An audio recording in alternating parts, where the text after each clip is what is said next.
Il est l'heure du journal sur la télévision togolaise. Madame, Monsieur, bonsoir et voici les titres du journal. Des recherches pour le développement et l'essor de l'agriculture à l'Institut togolais de recherche agronomique ITRA en réalise fréquemment. Pour en informer les populations, l'Institut a ouvert les portes de son laboratoire depuis hier. À découvrir dans ce journal. De la qualité dans l'enseignement supérieur, c'est ce que sous-entend la norme ISO 21001. Ce standard international a été présenté et expliqué aux responsables d'établissements privés d'enseignement supérieur pour s'y conformer. Et puis, il y a 60 ans, le Togo s'unissait à la Corée du Sud par de forts liens de partenariat. Ce 60e anniversaire est célébré à Lomé à travers des activités culturelles représentant le patrimoine des deux peuples.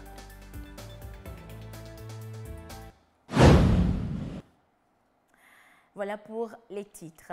À partir du 16 octobre prochain, Lomé sera par excellence la capitale de la microfinance africaine. 5 jours de discussion entre experts, praticiens et leaders d'opinion dans le domaine de la microfinance et de l'inclusion financière pour asseoir une stratégie régionale commune afin de faire avancer et faciliter le secteur. Quels sont alors les enjeux de cette semaine africaine de la microfinance et quelles en sont les attentes? Ulrich Amega nous en dit plus. De 2021 à 2022, le taux d'inclusion financière au Togo est passé de 82,72% à 85,72%, en hausse de 3 points de pourcentage.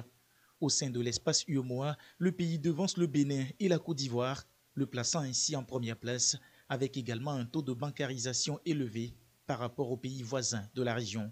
Une belle réussite à attribuer aux différentes réformes entreprises par le chef de l'État Foriso Zimnania Simbe dans le secteur de la finance.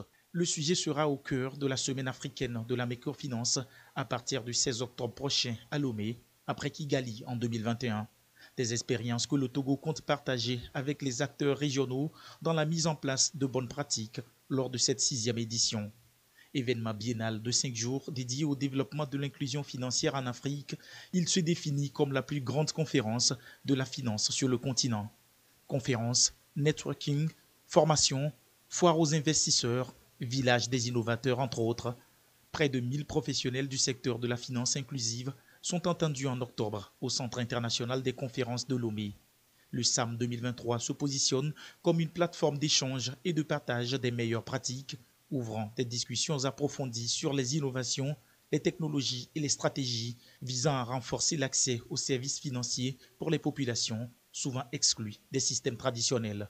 Le SAM est organisé depuis 2013 par le réseau des institutions africaines de microfinance, dont le siège se trouve à Lomé, et l'appui au développement autonome qui utilise la finance inclusive pour aider les populations vulnérables en Afrique, en Amérique centrale et en Asie du Sud-Est.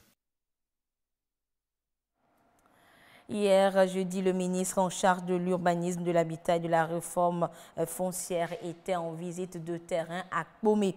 Une visite, il s'agissait donc pour le tout nouveau ministre en charge de l'urbanisme donc de découvrir ce site situé dans la préfecture de Zio. Et ceci pour mieux relancer les travaux des 20 000 logements dans le cadre de la mise en œuvre de la politique du gouvernement en la matière. Les précisions avec la correspondance de Yasmine Kodia depuis Zia. Les travaux avancent sur le site de construction de logements sociaux ici à Lomé dans la préfecture de Zia. Le ministre Adedje et sa suite ont pu constater l'aménagement des voies d'accès au chantier, première étape, pour une facile déserte des matériaux sur les lieux. Les travaux sont menés par l'Agence de développement urbain et municipal. À ce jour, il y a déjà le reprofilage de la voie qui est en train d'être fait. L'étape suivante, ce sera le rechargement de cette voie.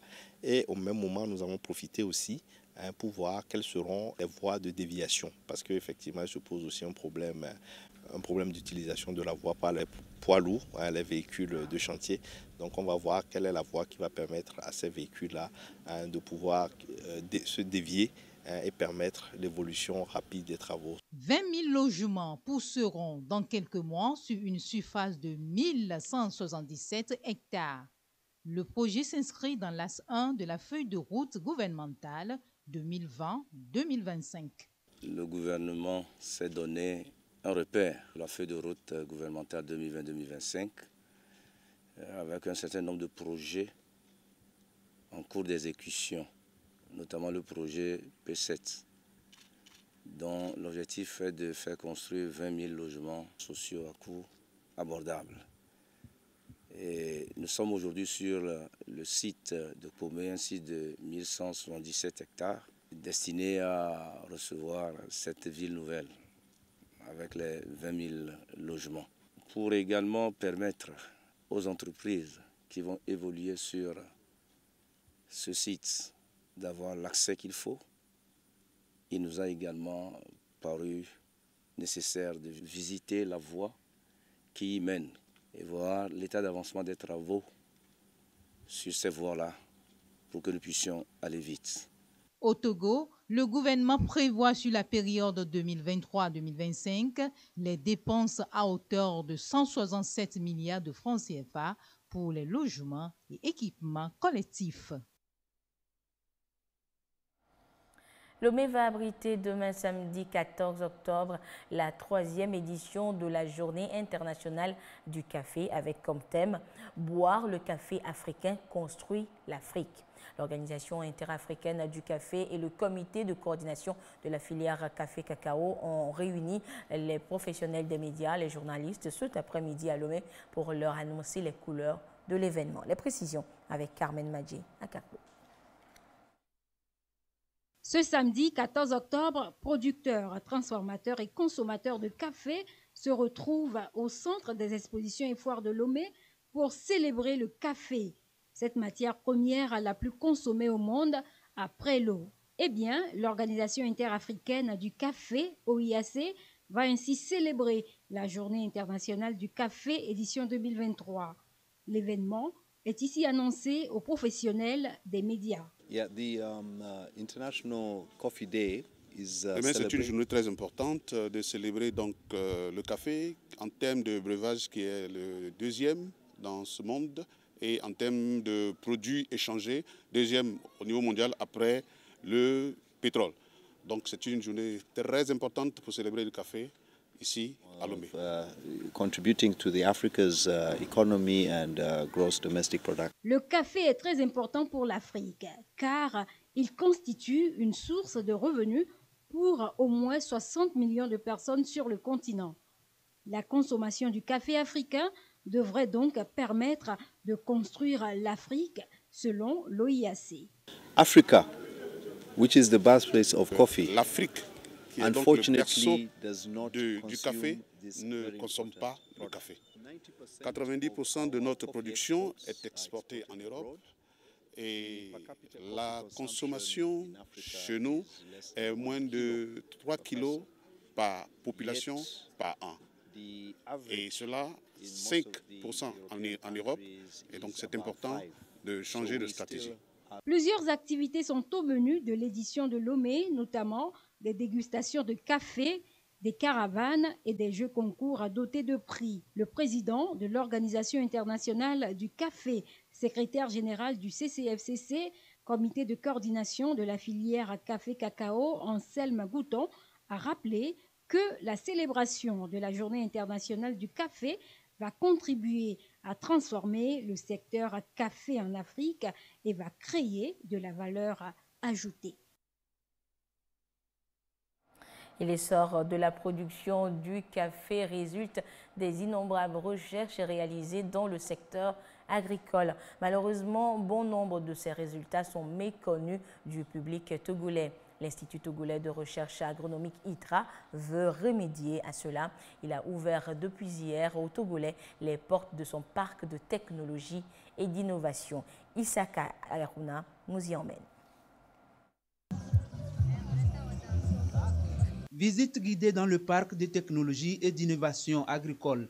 Le temps d'une journée pour informer et faire découvrir toute l'ingéniosité qui s'opère au quotidien dans ce centre de mise en valeur des travaux de recherche. Les gens ont tendance à penser que le riz c'est toujours sur des bas-fonds, mais il y a aussi des variétés de riz qui peuvent se produire normalement dans les zones où on produit le maïs, le sorgho et autres spéculations. Et on a de nouvelles variétés qui remplacent valablement et même mieux les variétés locales utilisées dont le cycle est encore très long et les gens ont du mal à avoir un bon rendement. Et donc, on permet aux producteurs d'avoir connaissance des nouvelles variétés et donc de les adopter pour qu'on puisse derrière avoir une grosse production et répondre aux besoins. En fait, tout ce que l'ITRA fait, c'est sur l'ensemble du système de production agricole. L'objectif est d'amener les producteurs à s'approprier ces technologies nouvelles peu répandues qui ont été pensées pour booster la production. Un objectif en passe d'être atteint au bout de cette visite. Je crois que c'est des innovations technologiques très fortes. À mon niveau, personnellement, j'ai déjà pris les images, les photos que j'ai commencé par envoyer à mes amis producteurs. Tout à les rassurera que bientôt, ces variétés seront à leur disposition pour qu'ils puissent les tester, les produire, les reproduire et les commercialiser. Démarré il y a seulement quelques mois, les résultats des travaux du Parc de technologie et d'innovation agricole du Togo enchantent déjà la coordination technique régionale. L'initiative a démarré il n'y a pas très longtemps au Togo et en quelques mois, ils ont pu mettre en place un aussi grand parc avec plein de spéculations. Et vous-même, vous avez vu la qualité du travail qui a été fait. On est sûr que les années à venir, je pense que le parc du Togo sera une référence pour la sous-région. Avec l'effectivité de ce parc, c'est un double pari gagné par le gouvernement togolais qui mise beaucoup sur la transformation du secteur agricole et la valorisation de la recherche pour garantir la sécurité alimentaire aux populations. Nous sommes dans une phase de la mise en œuvre de la feuille de route gouvernementale pour notre secteur. Nous avons obligation de promouvoir ce secteur avec l'amélioration de la productivité et des rendements agricoles. Et pour y arriver, nous devons promouvoir l'utilisation des semences certifiées. Ces parcs seront bientôt implantés à travers le pays avec un accent sur la spécificité de production agricole de chaque région. Éducation à présent, il est de plus en plus demandé aux établissements d'enseignement supérieur de former les étudiants conformément aux normes et standards internationaux. Et la norme ISO 21001 en est une. Ces avantages ont été présentés aux responsables en charge des activités pédagogiques dans ces établissements d'enseignement supérieur. Dodo Haré nous fait découvrir justement cette norme. La norme ISO 21001. Une norme standard dont les exigences sont très peu respectées dans les établissements d'enseignement supérieur au Togo. Les étudiants sont parfois obligés d'aller se faire former dans les établissements qualifiés d'autres pays. Le Conseil des établissements privés d'enseignement supérieur veut rectifier le tir. Cette norme définit d'abord le leadership, le principe social, comment il va se comporter dans un établissement à la 21 000. Tout ce qu'il doit mettre en place, les moyens, les ressources humaines, financiers, matériels. Donc si tout le monde arrive à avoir ce comportement dicté par cette norme, et à respecter ces exigences, on est sûr que les étudiants que nous formons, les apprenants, on a pris en compte leurs besoins, les besoins des parents, les besoins des employeurs, de tous les acteurs. Donc on est sûr que les besoins sont pris en compte et tout le monde est donc satisfait, même l'État sera satisfait et les diplômés auront les compétences pour pouvoir aller n'importe où ils veulent, sachant que la norme est la seule norme universelle dans le monde entier.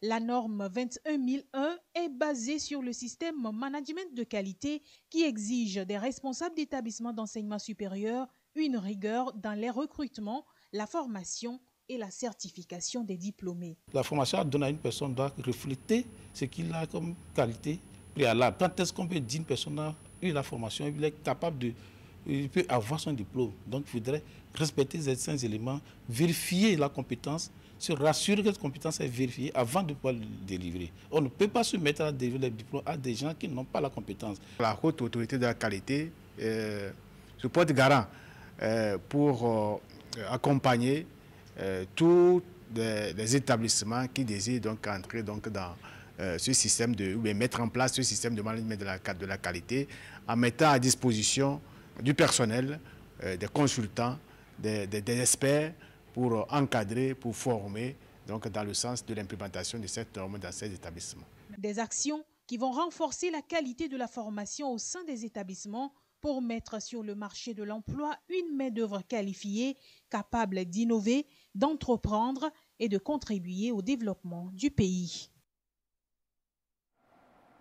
Depuis l'avènement de la pandémie de la Covid-19, le numérique s'est invité dans l'enseignement à tous les niveaux. L'UNESCO a mis en place la plateforme numérique Imagine École en faveur de 11 pays d'Afrique de l'Ouest et centrale afin d'assurer ainsi la continuité de l'apprentissage en toutes circonstances.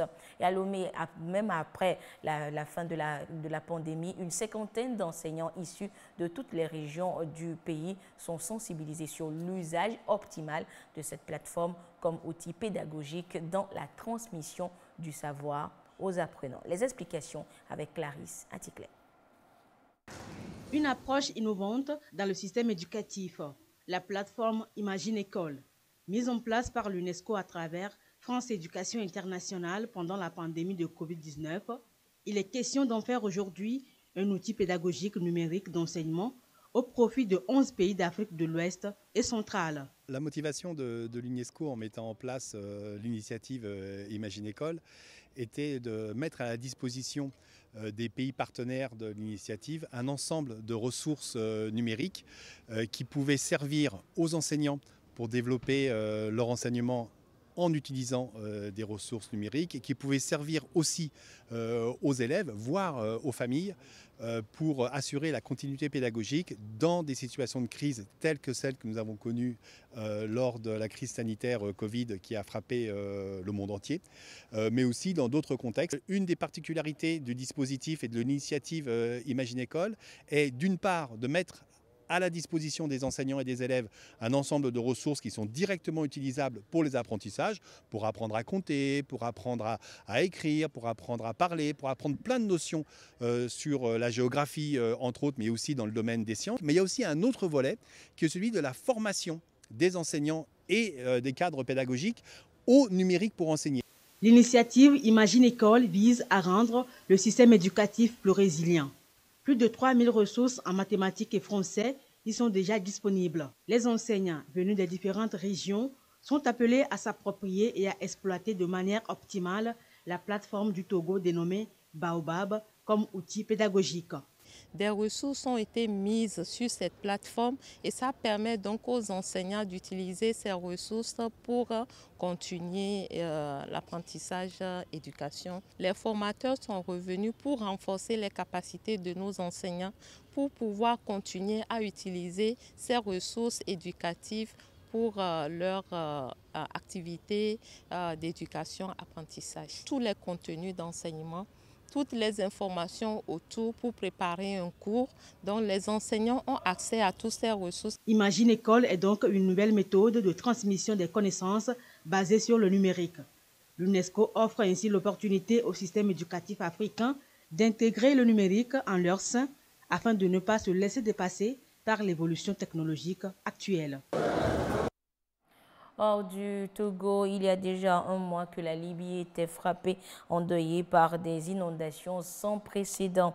Depuis plusieurs semaines après, les rescapés essayent de reprendre une vie qui ne sera plus jamais comme avant. Un mois après le drame, les habitants de Derna, en Libye, évacuent toujours la boue de leur maison. Des rues jonchées de déchets et de meubles, certains emportés par les inondations, d'autres jetés par les habitants parce qu'ils avaient commencé à moisir. Ça fait plus de 3 semaines que Mahmoud tente de remettre de l'ordre chez lui. Il y avait de l'eau partout et les meubles étaient trempés. Tout risque de pourrir. Nous demandons au gouvernement de nous aider à nettoyer la maison, toutes les maisons, pas seulement la mienne. Ça fait un mois, mais la situation ne s'est pas améliorée. Nous dormons chez les uns et les autres. Contrairement à d'autres qui sont allés à Benghazi ou à Tripoli, nous refusons de partir. Peut-être que l'État trouvera une solution pour nous. Ils nous ont demandé de nous inscrire sur des listes, mais nous n'avons encore rien vu. Chez les habitants, la colère ne cesse de monter. Une semaine après les inondations, des centaines de personnes sont venues manifester pour exprimer leur mécontentement. Un des points principaux d'incompréhension, pourquoi la population n'a-t-elle pas été avertie? Mais surtout, comment 2 barrages ont pu s'effondrer emportant tout sur leur passage. Plusieurs responsables ont été placés en garde à vue, dont le maire de la ville, ou encore d'autres ayant occupé des postes à responsabilité au sein du département des ressources hydrauliques ou celui de la gestion des barrages. Ils sont soupçonnés de mauvaise gestion et de négligence avant les inondations, mais aussi après. Le maire en particulier est dans le viseur pour la mauvaise gestion des fonds alloués à la reconstruction. Un mois après la catastrophe, des corps ensevelis sont retrouvés quasiment chaque jour, suscitant des craintes quant à la contamination de la nappe phréatique de la ville.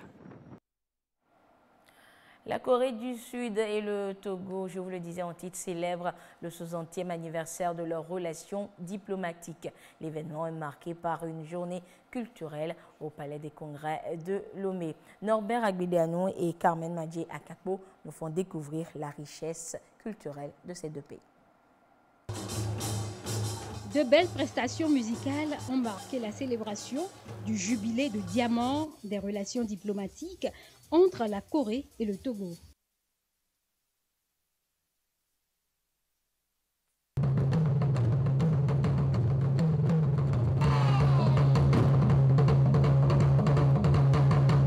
Ces démonstrations artistiques, aussi bien des Togolais que des Coréens, ont emballé le public. J'ai vraiment apprécié ce spectacle parce qu'on a vu un peu la culture de ceux de la Corée et aussi pour le taekwondo, où on avait l'habitude de voir le taekwondo togolais, mais aujourd'hui on a eu l'opportunité et cette chance de voir le taekwondo de la Corée. Dans tout cela, le folklore qu'ils ont fait, et les danses et autres, tout ça nous a intéressés. Une heureuse occasion pour les deux pays de faire le point de leurs relations diplomatiques. Des sujets relatifs à la promotion du secteur privé et à l'aide au développement ont été abordés. Since 1963, when we established diplomatic relations. C'est depuis 1963 que nous avons des relations diplomatiques avec le Togo. La Corée et le Togo ont eu à développer et maintenir une relation de proximité et d'amitié. À travers la coopération, le gouvernement coréen veut augmenter son soutien au Togo. L'Agence internationale de la coopération coréenne planifie de grands projets pour investir 13 milliards de dollars US pour le développement en faveur de la jeunesse togolaise à l'horizon 2025. La Corée et le Togo souhaitent renforcer leur partenariat dans plusieurs domaines. Un accord sur la promotion et la protection de l'investissement sera bientôt scellé entre les deux pays.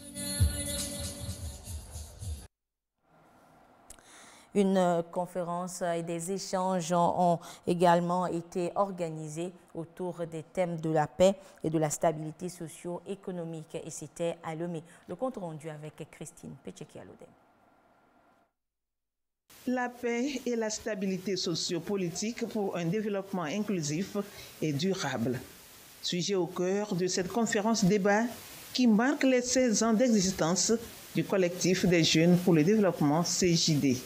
Les crises sociopolitiques passées et leurs conséquences sont citées en exemple pour attirer l'attention de la jeunesse sur la nécessité de préserver la paix au Togo. Ce thème vient à point nommé pour éveiller la conscience des jeunes surtout, et puis des acteurs politiques, que nous sommes résolument engagés au Togo dans le développement, dont nous sommes obligés également de travailler pour la paix, avec en tête le président de la République qui ne cesse de ménager ses efforts pour que le Togolais lambda puisse mieux vivre. La paix est une culture. La paix pour nous, c'est une denrée rare qu'il faudra conserver vaille que vaille, quelles que soient les circonstances. La consolidation de la paix, un défi que le président de la République, Faure Sozibanya-Singbe, tient à relever.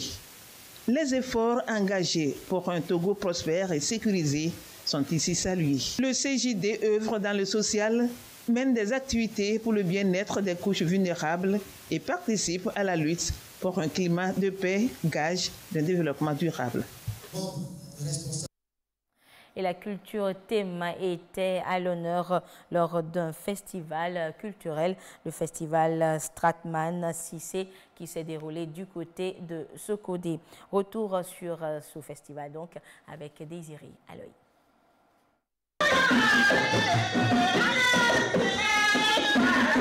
La culture thème à l'honneur au travers du festival de musique traditionnelle Kétékpé pour valoriser le patrimoine culturel thème.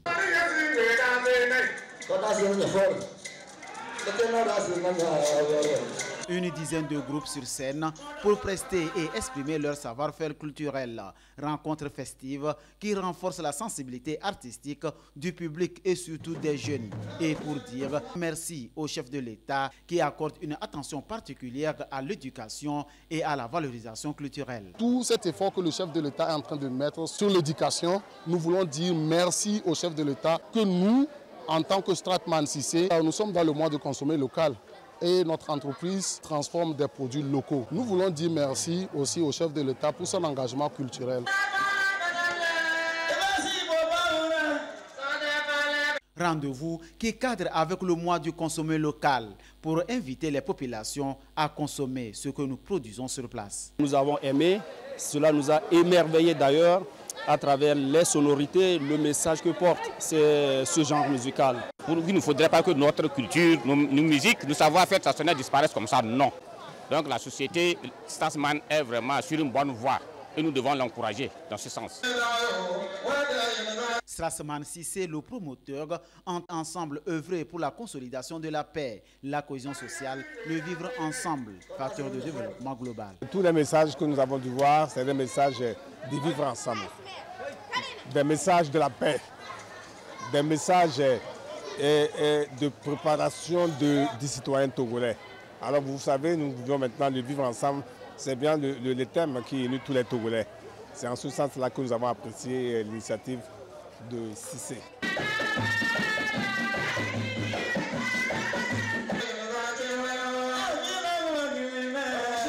De belles mélodies pour dire au revoir les vacances et appeler les élèves au travail. Des attestations de reconnaissance ont été remises aux chefs cantons et aux dignitaires religieux de Tchaoudjo pour leur engagement culturel. Un trophée spécial à Orumla qui a porté à l'international Kétékpé. Prochain rendez-vous, décembre prochain. On a donc compris un festival qui s'est déroulé donc peu avant la rentrée scolaire. Le football, élément fédérateur sans frontières, et c'est le canal à travers lequel la jeunesse de la préfecture de Tandjouari dans les savanes s'est mobilisée durant environ un mois pour se partager les valeurs de paix, du vivre ensemble et de la cohésion sociale pour le développement. Les différents cantons des deux communes de Tandjouari se sont affrontés pour dégager la meilleure équipe des deux communes, Tandjouari 1 et 2, pour la grande finale. Le résumé de la finale avec Gérard Lagoudou. Le tournoi de football dénommé Nathan est à sa deuxième édition avec un double objectif dans la préfecture de Tandjouari. Notre motivation pour ce tournoi était de dénicher de nouveaux talents pour renforcer l'équipe préfectorale de Tandjouari pour pouvoir disputer des matchs inter-préfecture, des matchs inter-région. En tant que citoyens, nous devons préserver la paix, car la paix est chère. Les autres pays de la sous-région, aujourd'hui, la paix est menacée là-bas. Grâce à notre président de la République, nous avons eu cette grande chance qu'il a émis les actions possibles pour que la paix règne au Togo. Et nous, en tant que société civile, nous comptons vivement revenir pour de grandes envergures. Et durant un mois, la jeunesse a mouillé le maillot pour la paix, la cohésion sociale et surtout le développement dans les 16 cantons de la préfecture de Tandjouari. Après les phases cantonales dans les deux communes de Tandjouari, la finale a opposé ici sur le terrain du lycée de Tandjouari la formation du canton de Loko en vert à celle du canton de Nano en bleu. Score final, 0 but partout. Et c'est la séance des tirs au but qui a permis au canton de Loko de l'emporter. 4 buts marqués contre 2 sur 5 tirs.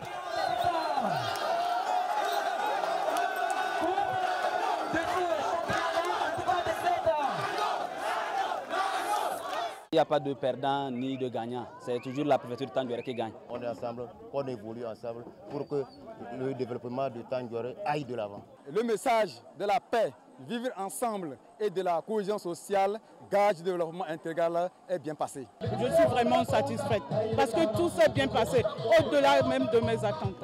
Il n'y a pas eu de heurts. Et puis, je remercie tous ceux qui s'y sont mis pour que ça se déroule bien.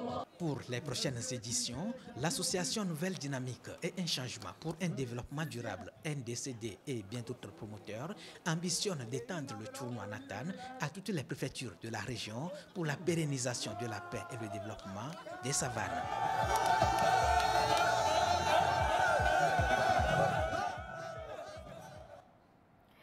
Et ainsi se referme cette édition. Merci de votre fidélité à la télévision togolaise. Excellente suite de nos programmes. Au revoir.